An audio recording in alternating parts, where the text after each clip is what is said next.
Welcome everybody to the House of Men's Mental Health. What we do here, if you're new to the show or program, however you want to call this, the podcast, as all the youth say nowadays, uh, we talk about men's mental health. It's a stigma that needs to be broken. Us guys, we're always tough. We're holding stuff in. We're trying to hold things down, and we crack sometimes. And one of the biggest things that me and Mark were talking about before we start up, because right now I got the legendary Mark Mest on here with me. So a lot of people in the wrestling world, they look at this man as a great mentor to help them guide them in their careers and life as well. So I always love having him on the show. He's part of the Four Horsemen, Mr. Mark Mest. Yes, So, thank yep, thank you. I love being here.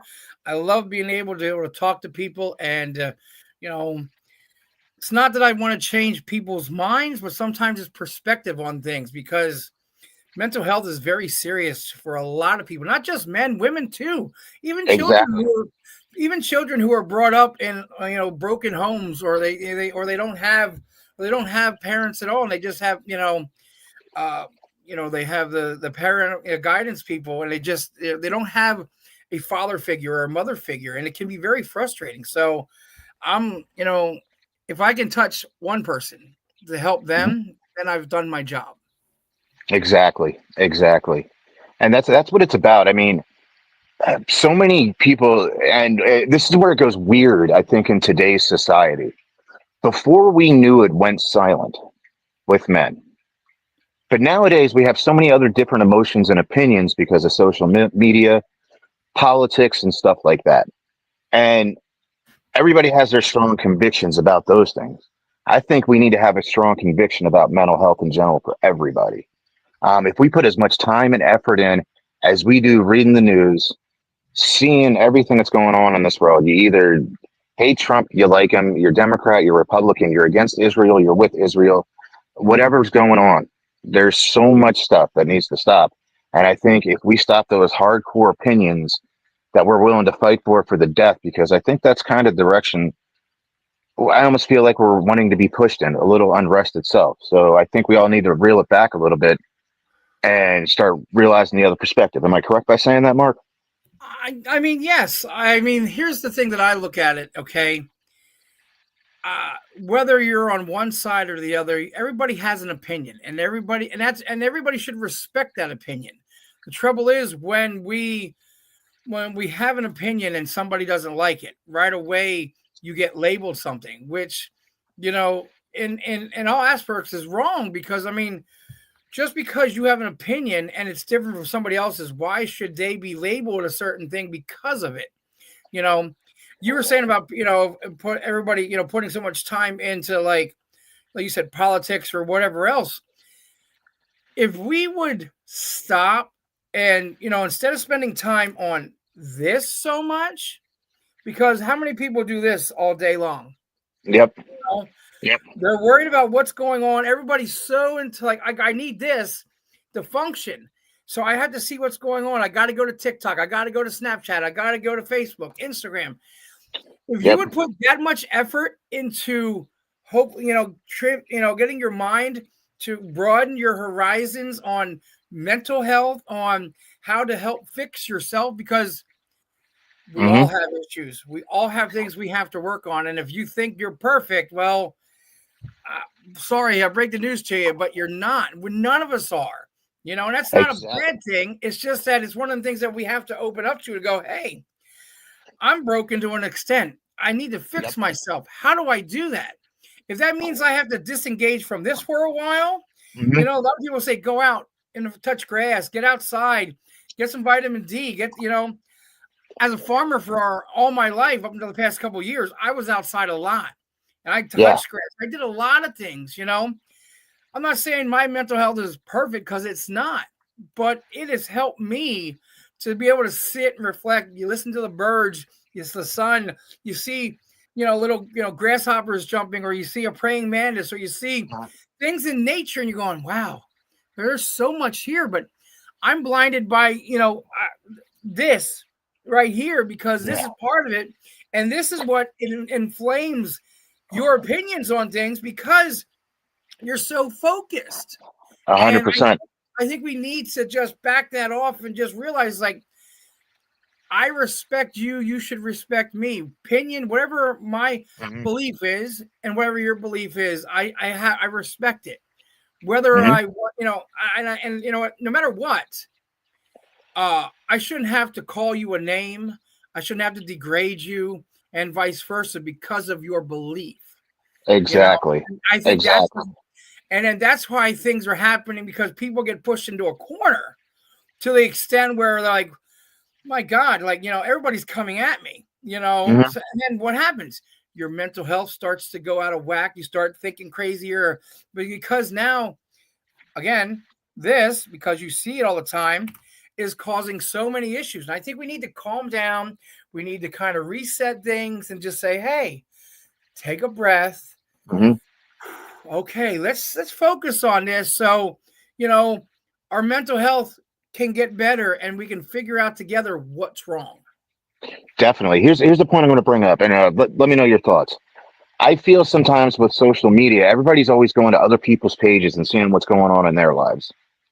Instead of taking the moment to stop and realize what's going on in their life, like your own personal life, instead of paying attention to that other person's life, the Instagram model, the food, the oh look at this video, it's got some self satisfaction because it looks good or whatever it is. You're always looking at somebody else's vision, somebody else's entertainment, somebody else's world instead of your own. And I Well, think some low level jealousy tendencies come into play because you, but I don't want to say that, but like you start giving self doubt. You go, I can't look like that. Why am I eating food like that? Why isn't things like? I think it does cause a self complexion in some way or another. well, years ago, that was called keeping up with the Joneses. That's where that Yeah, statement comes, because now you're looking at everybody else going, what are they doing?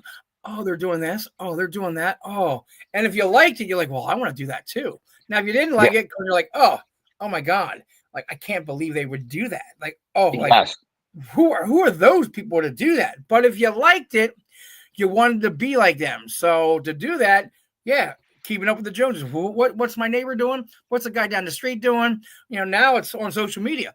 What yeah. is like you What's said? that? What is everybody What's that? doing? What's that girl? What's that girl doing that I used to go to high school with? What's she up to now? Or you're Right, like backtracking things like instead of living it in the today's moment as to right, what's going on. exactly. Social media was invented for. I get it. Everybody wants their opinion, and you have the right for that. I just got there was just a post. Next year will be the 35th year, I guess, reunion for high school for me. Because I Yeah. graduated in '91, and they are in that group. They said, "Hey, do we want to try and get together again?" I said, "I would love to see people, if they want to." That's what Facebook originally was to Mhm. interact with people that, hey, I forgot about so and so, because back before internet, if you didn't get a number, like if you didn't get the landline number, Mhm. and or somebody, you lost touch with them because, well, that's part of life. That's what happened. Now with Yeah. social media, people are popping up and going, oh, I remember this person. I remember that person. I want to catch up. I want to say, hey, I'm like, oh, I graduated with him. I graduated with her. That was social media. That was kind of like a Facebook, even that like MySpace back then when it first Mhm. started. It was all to get to see trying to kind of interact with everybody again that you missed. Yep. But now it's gone so far into, like, I hate to say the word stalking, but that happens a lot on the internet, is because it can happen. It happens so easily. All it is just a click Yes. anymore.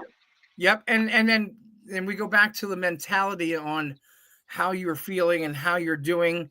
You know, I know I have ups and downs every day, and I'm sure everybody else, I'm sure you do. Huh? We all have our ups and downs. So the day that we're scrolling to looking for people, if your mental health is not in the best of condition that day, and all of a sudden you're getting triggered by some of the posts you see, then you forget about life. You forget about, oh man, I should have done this, or I didn't do this for my job, or you know what, Mhm. you didn't get enough sleep because you were so worried about everything. So now you're going to work tired, and the boss is on your rear end all day because, like, man, why are you so tired? Because you Yeah. were focused on something else that really had nothing to do with you, but you made it your mental point, so it frustrated you. So then you didn't sleep, And Yep. now it's affecting you when you should have just said, you know what, I don't really care. Yeah. I'm worried about me. Number one, I need to worry about me because they're not going to pay my rent. They're not going to pay my phone bill. They're not going to pay my car payment. They're not going to pay my taxes. They're not going to pay my insurance. That's my job. Exactly. That's my responsibility. Exactly. So if I don't focus on here and I lose my job, Yep. I could become homeless. And a lot of people like don't really think that far ahead because until it's too late, then they cry going, what am I going to do? Yes. Come, Exactly. that's why mental health is so important to get your stuff together and not worry about the internet so much, worry about the Joneses, because if not, you're going to ruin yourself and then blame everybody else for it. Exactly. Exactly. It's they call it doom scrolling, and there's a reason why it's called doom scrolling because you're one, you get hooked in that entertainment. Two, you get hooked on the other events that are going on that are outside of your life. Anything this little screen right here, this little screen that I'm looking in right now because I do my podcast from it. Um, all that is all connected on that tiny thing. And I tell people a lot, especially when they tell me, just the stuff in the world's got me down, and I gotta say, if they got you down, stop looking at the internet. Take a week off. Yeah. Like if that's what you got to take a week off, walk away from it. A lot of people, and if you watch certain programs, they'll mention the word, Mm? but I've heard it so many. A lot of people go what they call going down a rabbit hole. Oh, You all know, the time. Hey, I'm looking. You look into something and you go down that rabbit hole and you're searching or doing things for 2, 3, 4 hours, and you didn't realize like the time has passed. Yep. And mentally you're exhausted because of what you did because you went down that rabbit hole because you were looking for something or trying to figure something out or get information about, and you kept clicking and figuring this but this, and you get so mentally exhausted that in the end, why is it called a rabbit hole? Because it's dark, it's Hmm. gloomy, and it leads to nowhere. That's what Exactly. so that's the kicker of everything. And here's the screwy part about that: when people go on Google and stuff like that, Google's paid to begin with to put those high, like the search priorities there. So whatever information is going out, they're gonna like they want you to see. And I say it in general, like because there's certain things you have to control, but what they want you to see right away, whatever it is, be it business, be it a political thing, they're going to put it first. And then you end up spending literally days trying to figure out what you want. And you're trying to piece together information Mhm. that somebody else has written. And you don't even know if that's true. And not only that, now today with AI, I've seen Oh, videos online, like on TikTok and places, and you look at them going, and you look at it, wow. you watch it 2 or 3 times, and go, is that real? And then Yeah. you look at it again, and go, no, it's AI. It's definitely AI. You I know, just, I, I and just it's seen a just like recent okay, video. because it kind of worries you at first because you're like, Yeah. wow, like what is this? And like holy hell, I'm like, oh wait, okay, it's AI. I'm like, oh. For how good it is, the most recent AI video I've seen, and I can relate it to wrestling, it was Bob Ross and Mr. Rogers having a tables, ladders, and chair match, and Bob Ross throwing Mr. Rogers through the table, and it looked real. Right. Two people that have passed away that aren't even in that they were able to collaborate and like these people with this, and you go, how Yeah. how did they make that look seamless?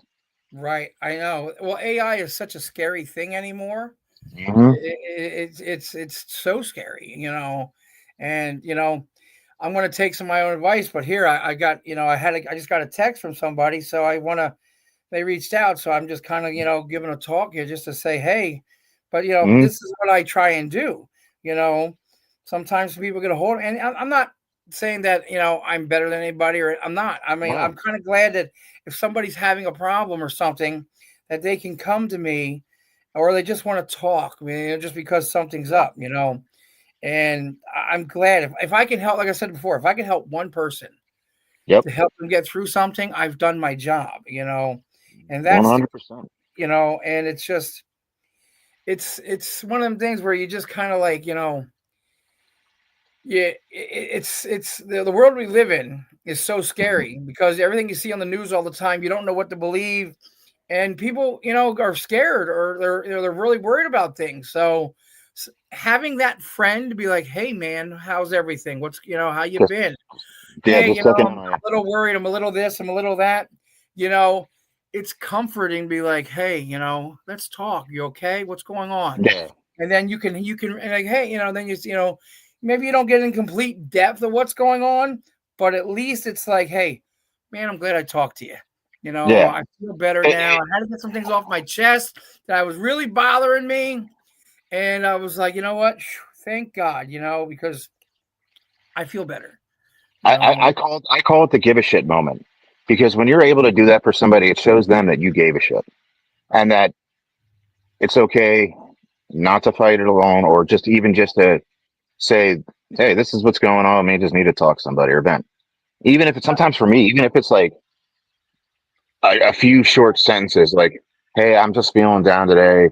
You know, not really right. sure what's going on, how I'm feeling, and I'll text them back like, hey, you got this today. No matter what, you can push through it. Yep. It's eh, even if it's maybe not an in-depth text, Right. and there's sometimes I go in depth, but even if it's just that quick encouragement, some people just need that, and Yeah. Yeah. that I mean, that's definitely lost. yeah. And everybody thinks like, oh, you need an attaboy today. Well, sometimes you do. And it's not just that's Yeah. an attaboy, it's a reassuring thing. Like, hey, you know what? I appreciate you taking the time, whether Hmm. it's 5 minutes or 15 minutes out of their time to say, hey, I had a moment and I just needed something. I feel better now. Thank you so much. You know, Yes. and there isn't enough of that. And I understand, you know, we're working a lot. Everybody's working. I don't work as much. I mean, selling the farm. I'm still doing stuff. I still take care of my nephews. So I'm not physically working a job, even though I'm still Mm. looking for something part time. But I'm still doing this. I'm still doing that with the school. I'm still doing rentals. I'm still working, and I'm still kind of busy to an extent. I'm not always busy, but if somebody texts me or messages me and goes, "Hey, what's up? Can we talk?" Hmm. You know, so hopefully I'm not busy. If I am busy, I'm like, hey, I'm busy, but can we do it in an hour? Hmm. Look, I'm not gonna forget you. I'm not gonna ghost you. I'm not gonna just not ignore you. I'll say, hey, what's up? I'm kind of in the middle of something. Can we talk? As soon as I'm Hmm. done, I'll call you, I'll message you. And I do, and he's like, oh, and it's always, so like you said, it is that give a shit moment. Sometimes Yeah. people just need that extra reassurance, just somebody to talk to, be like, hey, man, I'm down and out today because of blah blah blah. Okay, let's talk about it. You It, know, it, it it helps that person feel just for that moment that they didn't feel like they fell through the cracks of life. well, they don't feel alone. A lot Yeah. of people feel alone because what happens when your mental state kind of like creeps in, your mind starts overthinking things, and all of a sudden you're feeling that everybody's against you, and you're alone because now you can't trust anybody. Hmm. You can't nobody cares about it. And you say, I got a problem. And people go, I don't care. I got my own problems. I don't need your problem on top of my Yeah. problems. You're like, whoa, that's everybody else's response today. Hmm. Whereas if we would all be just a little bit nicer and be like, hey, man, I can give you 10 minutes of my time. What's going on? Yeah. Especially if it's a friend. That's if you've known somebody and maybe you're not real close, but you've known the guy, you've talked to him or the girl, or whoever it is, Hmm. and they're just going through something, be like, hey, what's up? A Yeah. 5 or 10 minute talk could mean the world to them. Even though maybe it's like, well, hey, you know what?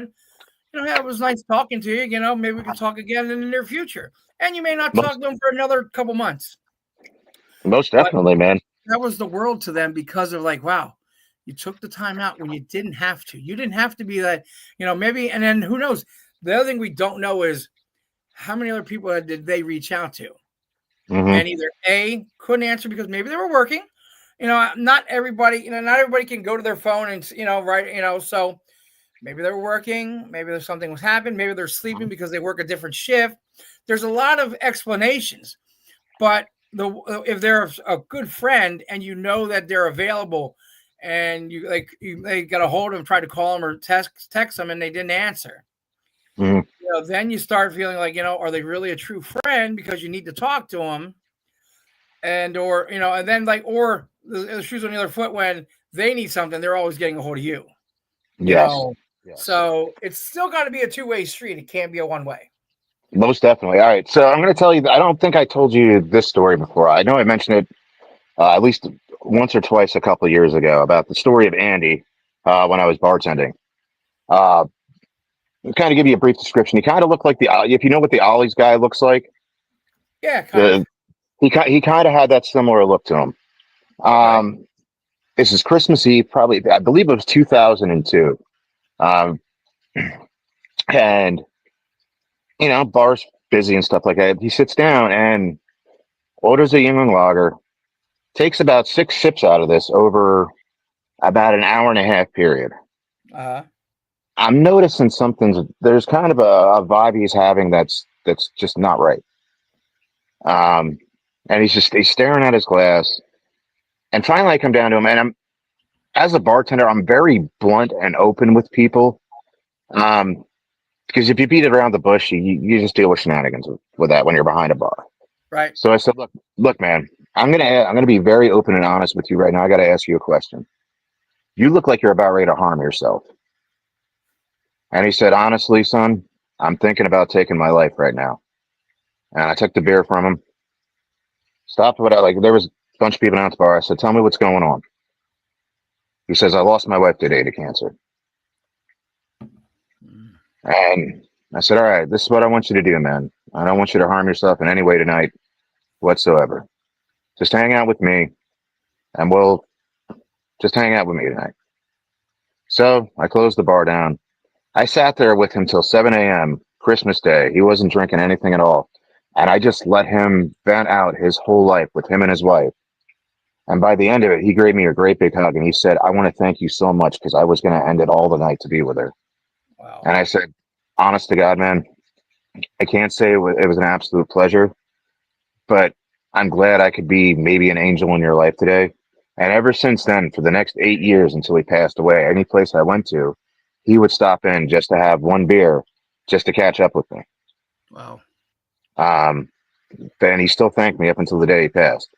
Right. That because of you, he goes, I said I got to see my grandkids and I got to play with them a few more years instead of going down that hole. Thank you.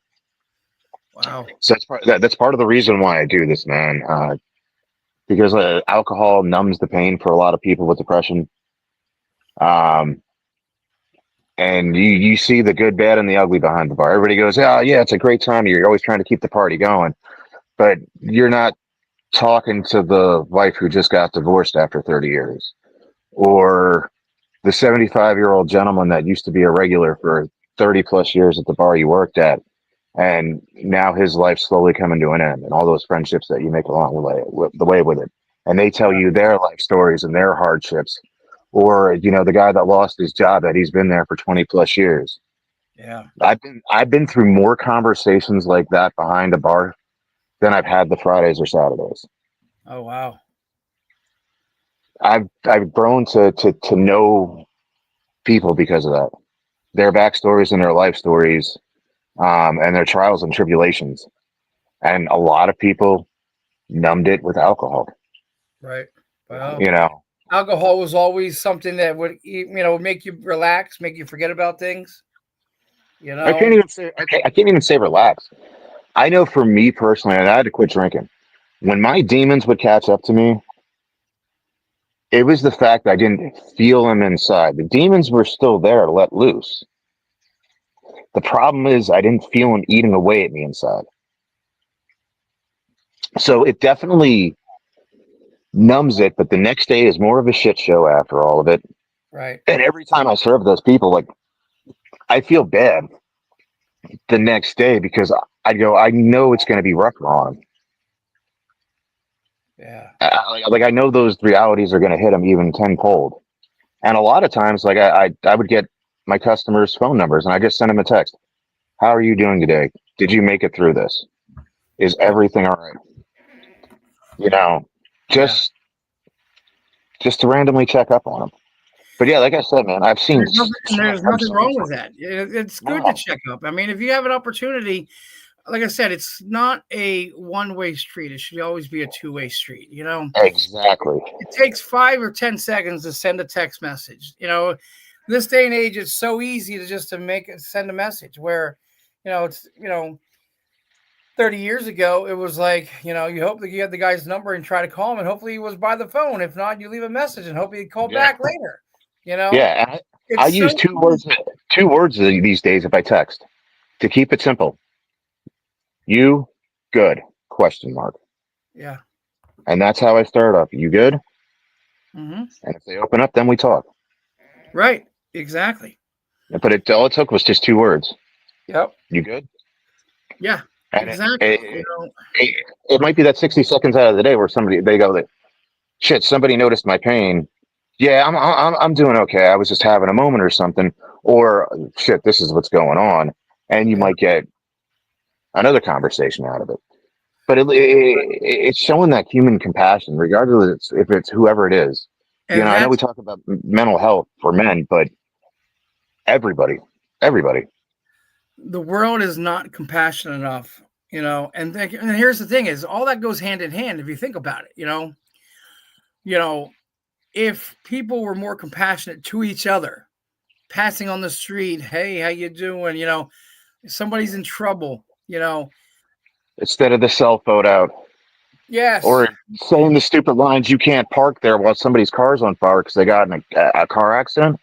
Instead Well, of stopping and getting out the car and being like, "Hey, are you okay?" I see these dumb videos of kids driving by. You can't park there.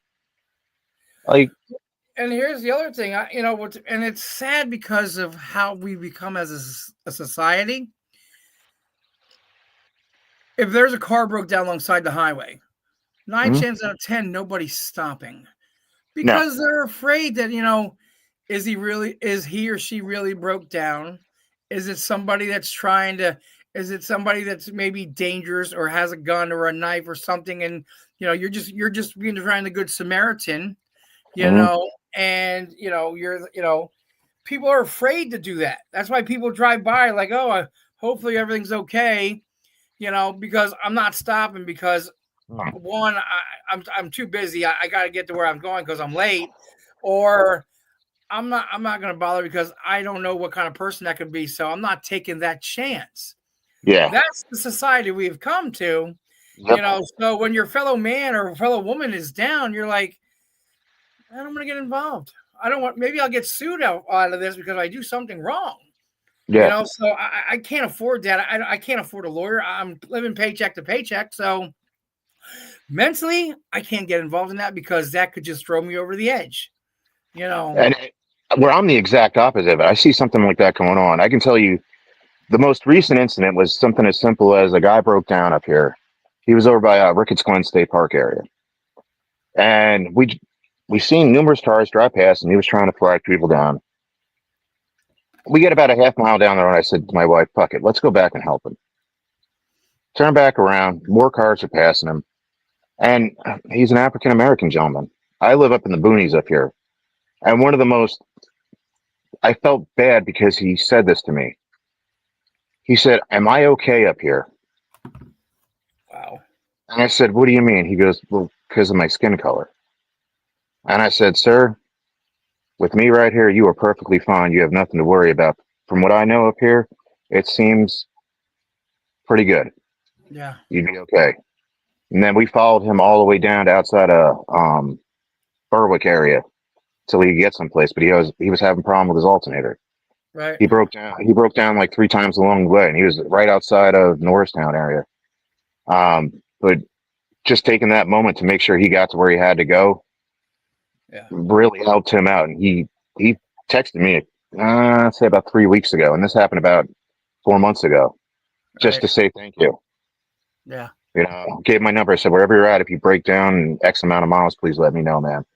We got Right. you taken care of. One of And my that's most bigger. Oh, go ahead, man. Sorry. I say that, and that's just being a human being. That's Hmm. all. It costs nothing to be a human being. And I think we forget that because Yes. we're all human beings. We all bleed the same color.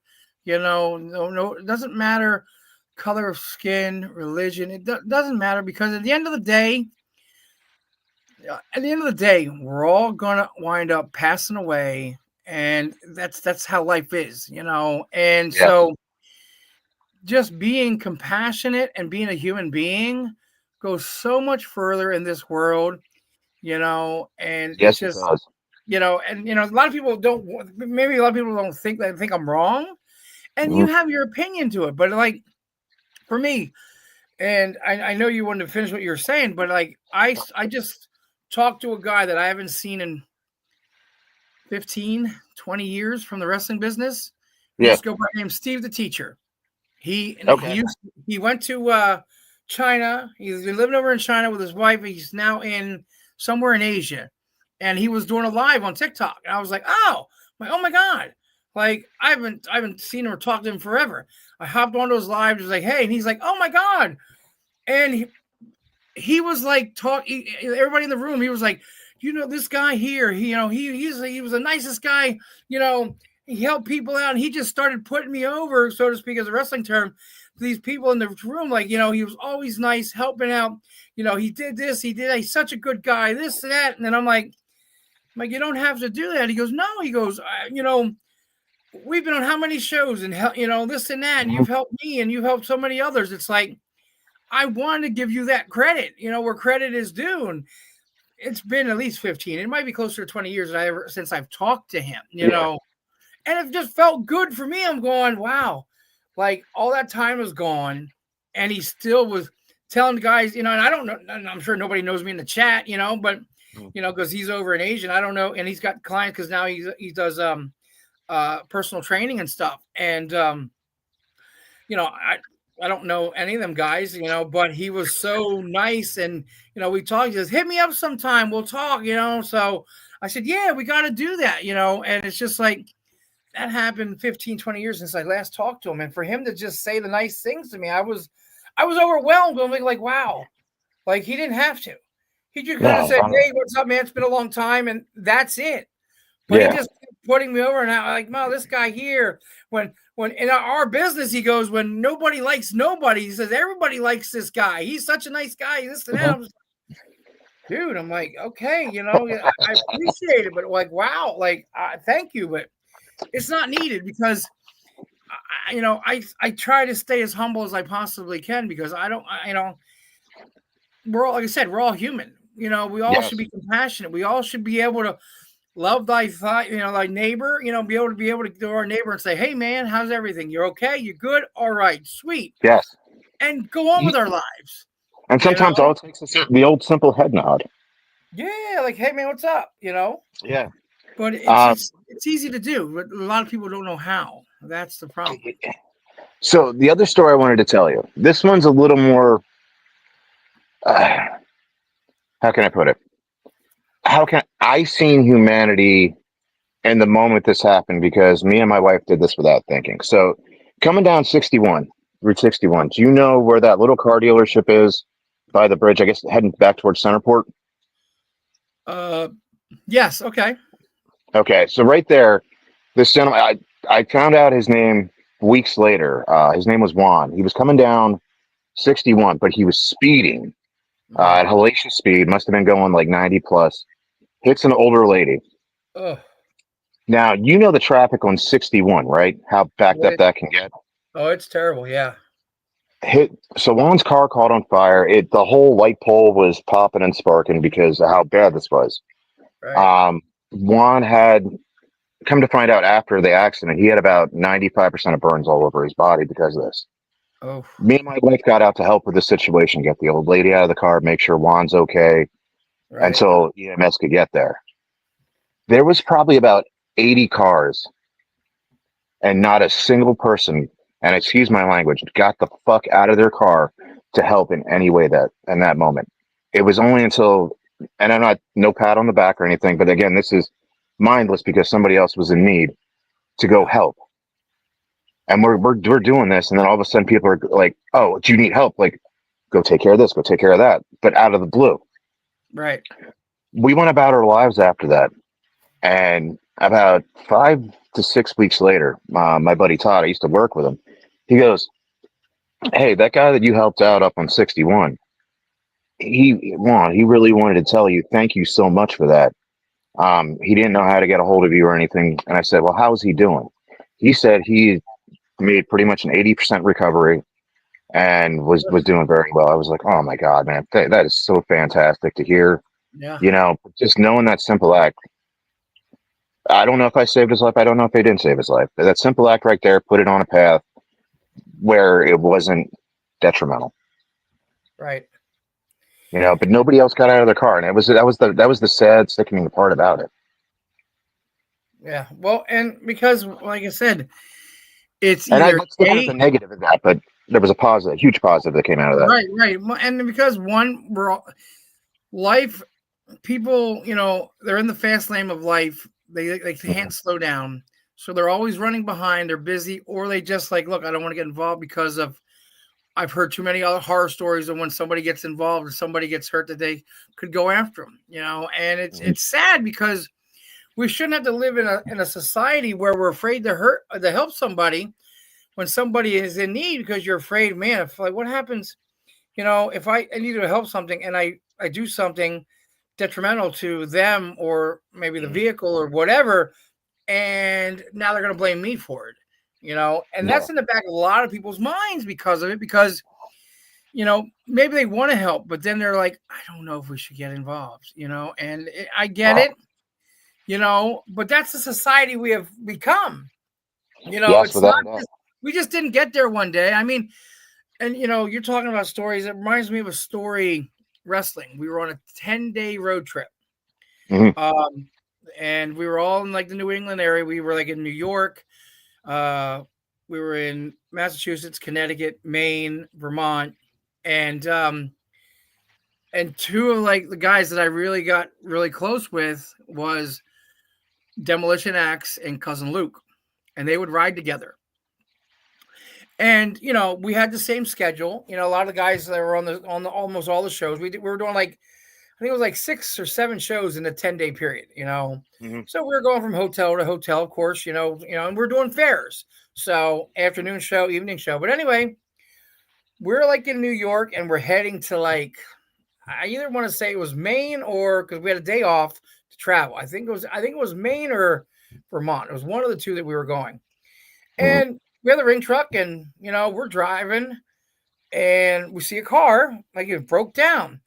And as we go by, we go down and look and going, holy shit, that's Demolition Axe, and that's Cousin Luke. Shit. So we pull over, we back up, and we get there. They had a flat tire, and they were trying to change it, and they were having trouble, you know. And we're like, hey, like we can help you out, no problem. Whatever you need. He said, you know how many boys passed us and didn't stop? Now we're supposed to be brothers, in the business. He said he's seen guys go right by, didn't stop, didn't pull over, didn't do anything. And I thought, damn, I'm like, really? And like, because cousin Luke was a promoter, so he knew a lot of Yeah. guys, where Axe, he worked, he wasn't a promoter.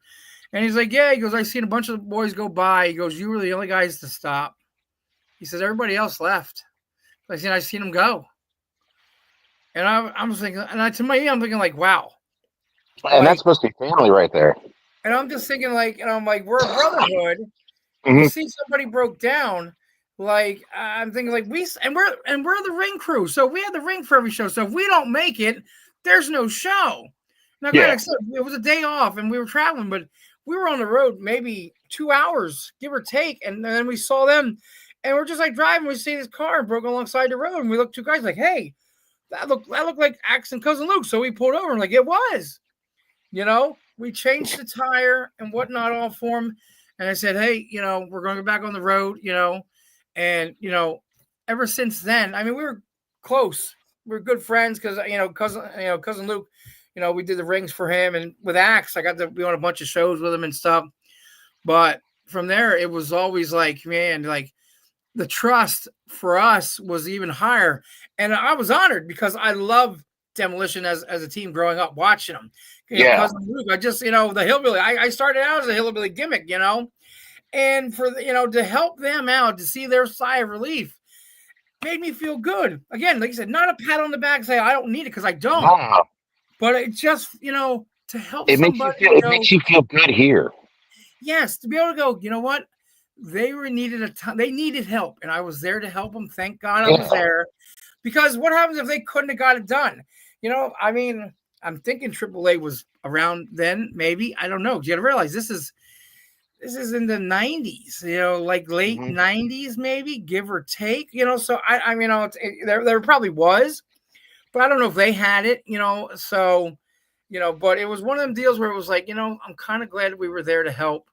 They made it to the show. And even like once they got there and stuff, I remember like we got to the hotel and they're like, guys, thank you guys for stopping. We really, really appreciate it. And I was like, no, out of respect for you guys, like my respect for you, because hey, not just of being a human being, it was like I looked up to them as the characters and what they did in the business. So I like out of respect, I'm like, hey, if I can help you out, hey, this one's on me. I'm just glad that I could help out.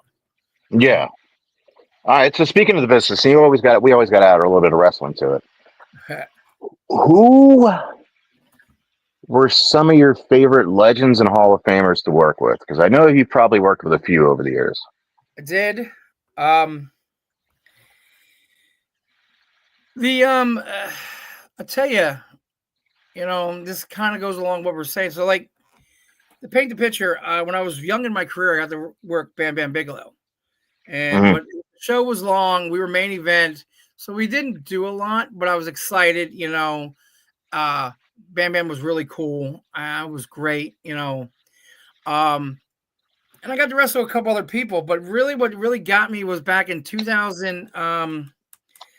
I think it was 11, I believe 2010, 11. I don't remember the exact year, but I was my buddy Julian was running shows out in Wisconsin. He's him and his buddy Riley. They were going to run shows called Freedom Pro Wrestling, Hmm. and they wanted me to come out. I said I said I can't. I said I'm booked.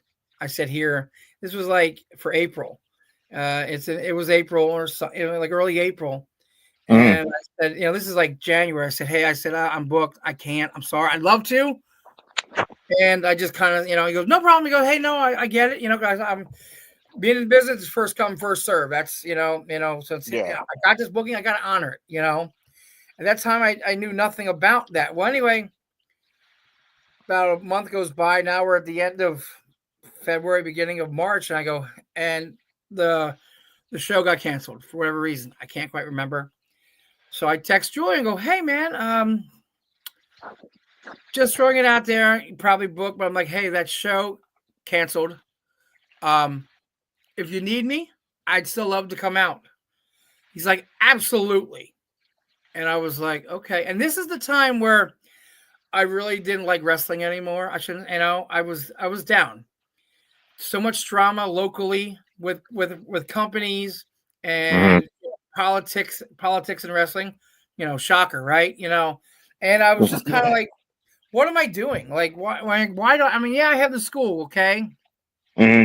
but I'm like, why should I wrestle? Because I'm like, what am I doing? I'm not really making, paydays aren't, were very little, and it's just like, I love it, but I'm starting to hate it because you go to different shows and there's favoritism and there was a lot of crap going on. I'm like, I'm not having fun anymore. I'm not. Hmm. And so I was thinking, like, maybe it's time for me to step away for a little bit because everybody does. And when I text Julian, I said, yeah, I said about coming. He goes, absolutely. He goes, I'm going to have you work in the Outlaws. And at first I didn't know. And I go, oh, I said, is that like a local team? He goes, no, the New Age Outlaws. And I was like, huh? He goes, yeah. And he was told me that the Teddy Fine and the manager were tag champions. So we're going to put me into that mix and do a 3-on-2. And he was going to put the straps on the Outlaws. But and so he wanted me to fit that, that third person. So it was like a 3-on-2, but we had our manager. Hmm. And I was like, really? Then I was like, which kind of got me excited, but at the same time, I'm like, it's good. I'm like, this is great. Yeah. So we get out there, and like there was a match that my brother got ready for a guy, Glenn, him and Dennis Reaper. They're going to have a match out there, but Your brother Troy, right? yep, yep. And he worked with with Dennis and Glenn to have their first match out. Well, Glenn's first match. Dennis has been wrestling a couple years now, but they put Mm. this match together because Julian said, "Hey, can we bring a couple of students out or whatever, to help with costs?" He goes, "Yeah, absolutely. I'll put them on the show." I'm like, "Okay." Well, like wrestling does. We get there, we get there the night before, hotel, he takes care of us, Day of show, a lot of things changes, because it's a big show. It has Carlito coming in, the Outlaws are there, Al Snow's there. Mm. I think there might be one other two names that were there. And so like, hey, we're not gonna do the match. Okay, And like we're talking over a match at one point, and Glenn comes in and goes, "Hey, the match is gonna happen." I was like, "Oh, okay." And so Road Dogg wanted to be like, "Oh, I always love this." I told him it's his first match. I said I helped train him. Yeah. So they're like, "Oh, this is gonna be a good barn burner," knowing that it's not gonna be very good because it's his first match. Mm. Well, they hit it really good. They did really well, which helped me with them because like Road Dogg took a bump for me that he didn't have to, and at one point, and like talking to them guys, and I'm watching them going out there to perform, and they were going out there having fun. They didn't care winning, losing. They just went out and had, and at the end of the day, I had so much fun that it Yeah. kind of revamped me going, so that's what's missing right now for me is having fun. They just showed me how to have fun. Yeah. Yeah. So I applied that to every match. Every match, and I start, no matter who I work, I'm like, look, we're gonna have fun. If things get screwed up, they get screwed up. If things don't, we botch, we botch. I don't care. Let's go out. Let's have fun. Let's entertain the people, and let's just, give it 110%. And Mm. since that mentality stuck with me, because of the New Age Outlaws, because it made me feel good. And yeah, working with them, it was an honor, great honor. But at the same time, it revived me because before that, I got to work with Hacksaw Jim Duggan, in a Mm. match. Matter of fact, he hit me with his 2x4 at the end, to pin me, Nice. So it was, and but his ankle was hurt, so he couldn't do a lot. So, but like, got to work with, King Kong Bundy and the Road Warriors, which was a kind of disappointment because at the time they were arguing and Hawk, was drinking and stuff. So that wasn't great. They always say, don't meet your heroes. Well, that sometimes happens, but like, Yeah. Yes, it's cool to wrestle them, but at the same time, like to me, it was an honor no matter who they put me in, with. And then like with the Outlaws, they rejuvenated me, not just Mm. physically, but mentally because I'm going, man, I didn't want to, I didn't want to wrestle anymore. I was kind of like, I'll just do the school. I'll train guys. Maybe I'll just stop going to shows. I'll stop wrestling. I just need that break. Mm. That broke the mold for me. I felt back, and then I just kept on going, Yeah. until I retired and everything. But it got me going mentally again because I was looking at things the wrong way, and they helped me, whether they know that or not, which they probably don't. But because of them and because of that match, they really really helped me out. All right. So the Outlaws. All right. You had mentioned one name earlier. Have you ever gotten to wrestle Al Snow or work with him? I was on shows with him, but I never got a chance to work with him in a match or That guy anything. right, that guy right there for his age is in the best shape of his life. Oh my Oh my God. god, absolutely. Yeah. Oh, I mean, I, he looks phenomenal, the And I best think shape of his life. he's like 60 or 61 maybe. He's like somewhere in there, but yeah, he is the Yeah. best shape of his life. Yep. The best. I see the videos he's doing. I don't. The Sheik used to do them. The big wooden clubs. Yep. Yeah. Oh. That was always Shiki's gimmick going, doing all them, Yeah, but but that's what Hal Snow does, and he does like 3 or 4 different lengths and weights, and I'm like, I know. man, Crazy. that's just insane. But you Yeah. never got to wrestle him, but you've been on shows with him. All right. Yes. Yeah. Really nice guy. Really nice, you know, talk to you down to earth. I think I was only like maybe 2 shows with him at best. But it was cool just to be able to hear him talk and just knowledge. Again, he's Yeah. got so much knowledge, and like if you think that you know everything, then Yeah. like I always said, you don't belong in the business, and like watching him, I really liked his the series they did on Netflix, I guess, the OVW Yes. one. The it was just called The Wrestlers. That Yeah. was a good one. Like watching that, he reminded me a lot of me with like wrestling in schools and trying because I was helping with like backstage stuff and like Mhm. the frustration. I'm like, I relate, man. Like I relate 110%, All right. So speaking of backstage stuff, have you ever gotten to work with at all Paul Heyman? No, nope. So a lot of them, I kind of wish I would, but they were kind of like ECW. I mean, I was part of. I want to say I was part of it. We did a rental for Eastern Championship Wrestling back in Okay. Before. '92 before it became Extreme. Never really got to meet him or anything, so it's just one of them deals Well, where kind of all like right. Will bring me into my next one, though. I'm sorry to interrupt you. Since it was Eastern Championship Wrestling, did you ever get to work with or even wrestle Shane Douglas? never wrestled him, but on a lot of shows with him. And it's funny How, because how was he to be around? so there to me, for me personally, there was 2 versions of Shane. Okay. Okay. The early version, I didn't like him. Attitude had a lot of like, he kind of like he arrogant, kind of, just kind of like full of himself, kind of a deal. Mhm. Early on in the career when I met him a few times, but it's weird because like maybe like fast forward maybe 5, 6, 7 years, I saw him start on shows again, and Mhm. like total total different person.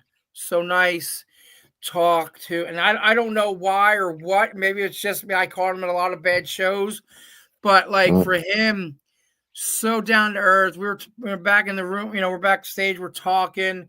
He's about especially in PA, like running, doing shows, and like, hey, I need to get to here. I need to get to there. You guys have any idea? Oh yeah, hey, if you do this, oh okay. You know, always looking if you needed something. But he was the guy. Early, like I said, I didn't really care for him. I thought he had an attitude, a lot of issues. But man, later on, like I said, I don't know what changed. Maybe it was just me. And like I said, I caught him at some bad times, but so cool, down to earth, really good dude. Like could have a conversation like you and me are having right now. Just Yeah. I haven't seen Shane in forever. But I mean, yeah, we just have a nice conversation, talk about whatever. Didn't matter what it was. We just shoot the shit, and Yeah. really cool dude. This might be just my personal opinion. I really feel he was underrated, um, in a sense. I think he Like, he, was underrated and underutilized. I think he could have done yes. more. His heel persona was really, really good. I Oh think my if God. they would have gave him maybe some different opportunities or maybe some different guys, maybe things would be a little different. But he was Yeah. always good heel wise. I thought he was great. So Yes. you know, Phenomenal at it. Phenomenal at it. yes, I know when he got to WWF, I think there is kind of where he wasn't utilized to yeah, his fullest potential. right, I think right. maybe because he came from somewhere else, he didn't rise the ranks. That's the Could backstage be. politics. I don't know, but Yeah, yeah. I don't know either. I Yep. think he could have had a hell of a run though. A hell Oh of a yeah, run. I agree. I absolutely agree. That's the same. Was it Terry Taylor? He could have had a great run as well until they did that Red Rooster thing with him. Yeah, like I said, Terry's one of the guys I don't never met, so Mhm. I heard a lot of good stories about Terry and everything, but yeah, another one that I haven't, The Von Erichs. Have you ever gotten to come in contact with them? Kevin once or twice early in my career, but that's it. Nobody. Kevin was on a few IWCCW shows. Okay. like 92, 3, maybe 94 ish, but not many, So, but Have you seen the stuff his boys are doing nowadays? I haven't really been, kept up with any of that. No. His boys are in it now. I think they have like a loose contract with Ring of Honor and AEW Oh, and nice. MLW as well. So Oh, good, good. That's great. yeah, they're running as a tag team right now. So that I'd say be on the Nice. lookout for them. Oh, nice. I'll have to see if I can look some stuff up. Yeah, I know AEW was trying to incorporate them a little bit. I know when the Iron Claw movie came out, Right, they right. got they did the whole That's sponsorship and something I stuff. still haven't seen yet that I want to watch. I still got to All watch it. right, so I'm gonna say this objectionably in a sense. Don't go in it looking for certain wrestling storylines or certain Right, things. Go with the perspective of the life of the family. That's where it more surrounds. right, That I think when I watched it, I was expecting something else, and I was like, I really enjoyed this, but I'm not. It wasn't exactly what I expected. right, right. Yeah. No, I get it. No, I mean, Have you ever yeah, seen the show Heels? I've seen a couple episodes. That one I wish they would hit season 3 with because I liked where they were going with it. It was, uh, it just had that feel of Yeah, I dig yeah. this, I dig this. I saw the first couple episodes. I'm like, oh, this is really good. I haven't really got a chance to watch it since, but yeah. Later on, they season for last season they bring CM Punk in and AJ Lee, and they Oh, have some really? spots in the yeah they have some spots in the show as well. It's just Nice. yeah, it's a nice southern kind of drama to wrestling. Yeah, right. Exactly. Yeah. Yeah, And it kind of like reminds it's that indie-ish looking, you know, carny slash indie, wrestling. yep, wrestling in the barn kind of deal. Just it's a Yep. bigger barn. Yep. Yeah. Yep. Exactly. Man, I know there. Like I said, I know there's a big push for that to go for a season 3. So my fingers are crossed that they do it. Let's hope. Yeah, that'd be good. All right, brother. We had hit our hour mark. Oh, wow. Um, I know it went by so fast today, and Yeah, yeah, everything we talked about. I think I want to do like just a podcast with you on like on a non-wrestling day when there's nothing going on yeah, TV or you got anything going, and like what we talked about there towards the end with wrestling and stuff like that. I think one day we should just dive headfirst into that. yeah, yeah. I'd be up for that. Hell yeah. All right, brother. All right. So this was the House of Men's Mental Health. It was me and the legendary Mark Mess today. Ox Hog and Rob Noxious. They were off doing some other things today. Ox, he has his Cage Fitness that started up. Yeah. Anybody in Schuylkill County area, look that up. That's watching. He will help get you back on track. If you're looking to get into pro wrestling, there is the Workers University, That's right. held by Mr. Mark Mess there. Or you Yep. can check out, or if you're over in the Harrisburg area, you can check out Fort Noxious with Mr. Rob Noxious. Absolutely. So it's out there. You want to get active in it? Go for it. You got some great trainers. And if you're just looking to get healthy, Ox is your man. So, Amen like to I that, always brother. say, I know, right?